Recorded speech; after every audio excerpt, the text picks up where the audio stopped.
Prices in Mexico have been rising quickly, and it seems living there costs more and more each month. We had to move out of our house in Queretaro, Mexico, and as we looked at our options, we could see that we would need to spend more money to have the same standard of living. In this video, I want to share with you why we took the decision to become digital nomads with no fixed home at our 30 years old, and why we think we can save money by traveling.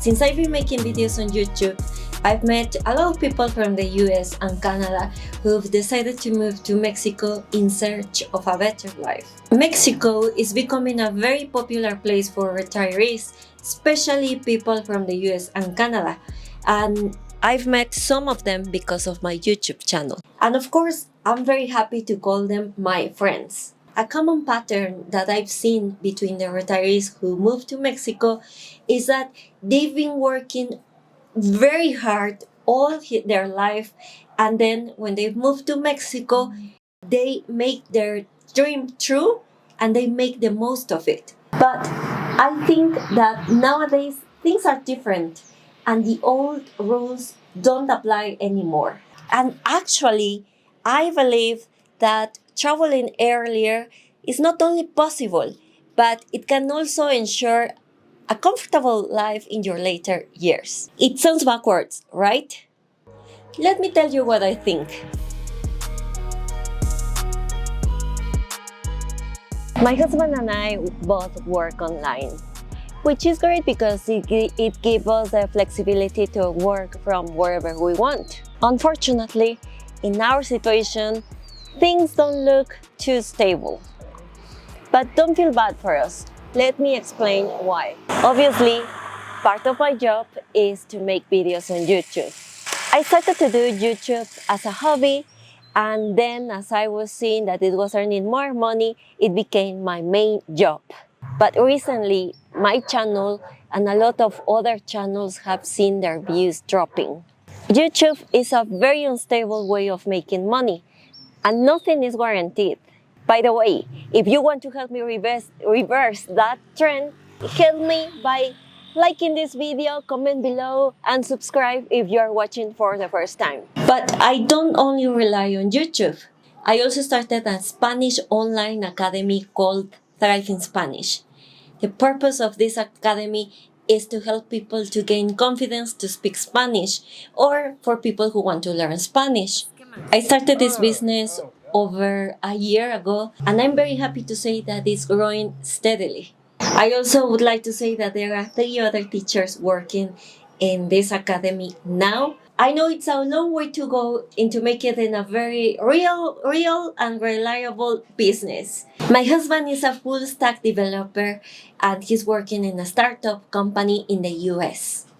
If you know anything about the tech sector, you'll know that a lot of people are losing their jobs. His company has been downsizing recently and has laid off many of his colleagues. Of course, he's worried about this situation. Unfortunately, he hasn't been laid off, but we don't know for how long this is going to be. We don't know if this is going to change tomorrow, and also we don't know how long it's going to take him to find another job. In this situation, you might think that the last thing we should do is to pack up everything and start traveling, right? Well, the opposite might be true. The basis of our thinking is that we are aware of the things that we have no control over. You can make the best plans in the world, and something completely out of your control can ruin everything. Because of this, we are prioritizing flexibility and allowing ourselves to adapt to whatever the world throws at us. YouTube is a great example of this. A couple of years ago, I was having a lot of views. Now, not so much. This video can make me $5 or $500 or even 5 million. I wish. Wherever you are, the economy is something far bigger than you. Economies always have good and bad times. That's just life.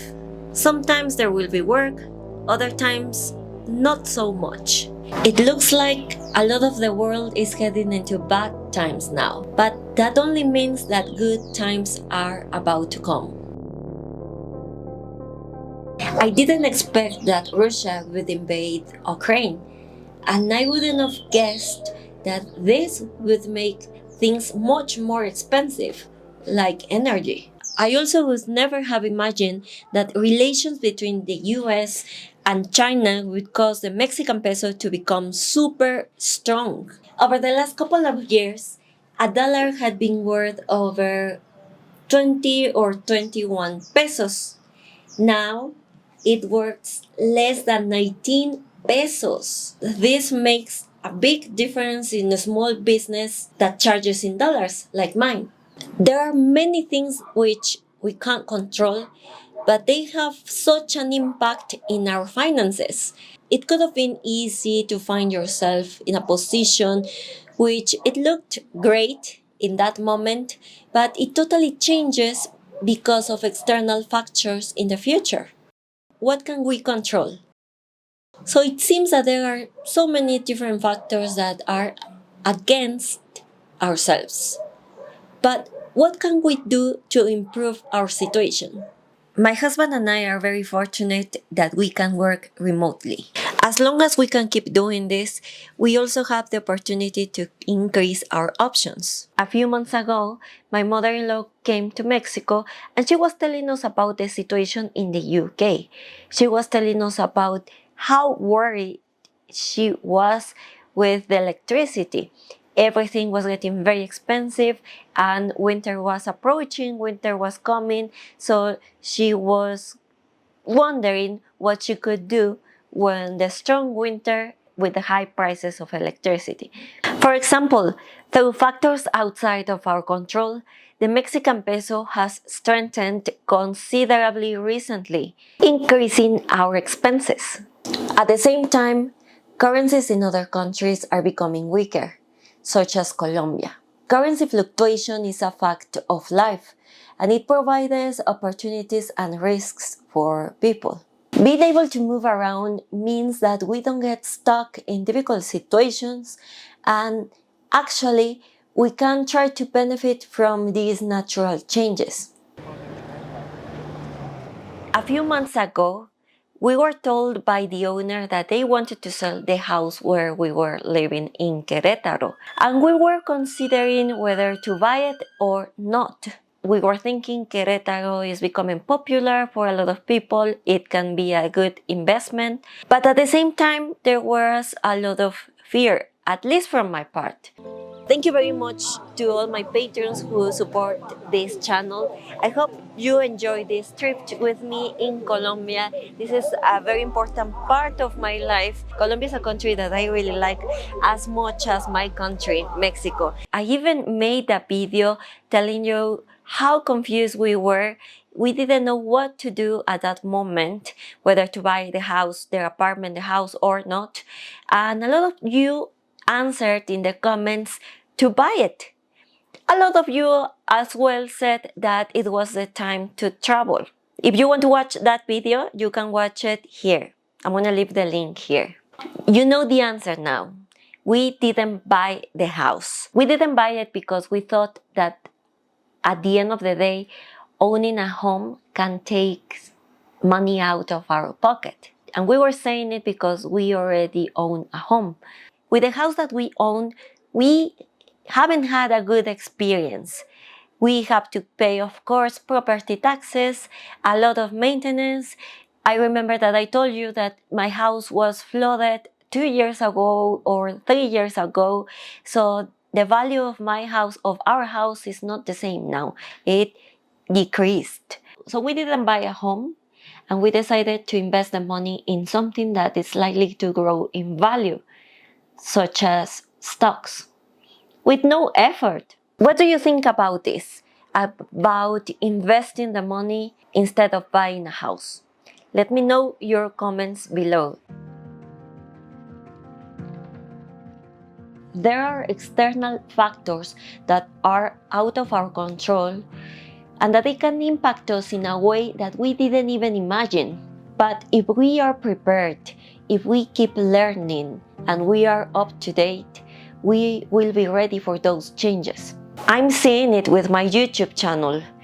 It was very risky to think that my YouTube channel was going to give me the income forever. I started to open my Spanish Academy last year, and I am super glad I did it because I took advantage of one skill that I had. And now with the business that I have online, I'm learning quite a lot of different things. I'm learning administration, marketing, organization, how to be the manager of a company. The purpose of this is not to show off, but it's something that I admire of my husband as well. He was working as a teacher a long time ago, teaching all over the world. That was the thing that a lot of young people would do. He decided that wasn't for him and it wasn't going to last forever. So 4 years ago, more or less, he started to learn programming. He taught himself. And now he knows that if he loses his job, he's going to be fine because he knows that he has the skills to offer his services. Now, you might say, why didn't you move to another part of Mexico? Do you remember I told you we came last summer here to Colombia and we enjoyed so much, very much. We love how kind people are. We love the culture, the environment, the scenery, the coffee, the food, that we wanted to experience that again. Look at how beautiful it looks. Let's go further.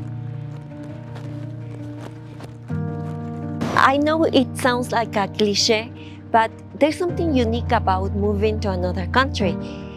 It feels like a fresh start again, and it's giving me access to new perspectives that help my mind grow. We were liking our routine so much that we started to feel scared about that. We were fearing that in the future it was going to be even more difficult to travel just with one suitcase and know about the world. We really feel at home here by now. We aren't saying that we're going to stay here. Actually, the whole situation motivated us to know more places in Mexico as well. So we are very happy that we've taken this decision and that this whole situation motivated us to start traveling again. We don't know if we are going to keep doing this for longer. I'm not saying that we are going to be digital nomads forever, but this is what we want now. And if we ever find a routine, we get tired of this, I think we'll be ready to settle down and probably in the future buy a home. If we ever buy a home for us, it's going to be because we finally settle down and we really feel comfortable at doing that. Now, let me know in the comments, is it possible to travel and be at the same time financially responsible? I would love to know your opinion. Of course, if you have any recommendations, let me know. See you in the next video. It's going to be about the city where I'm living and what exactly we're doing here. A few months ago, when we were told by the owner that they wanted to say that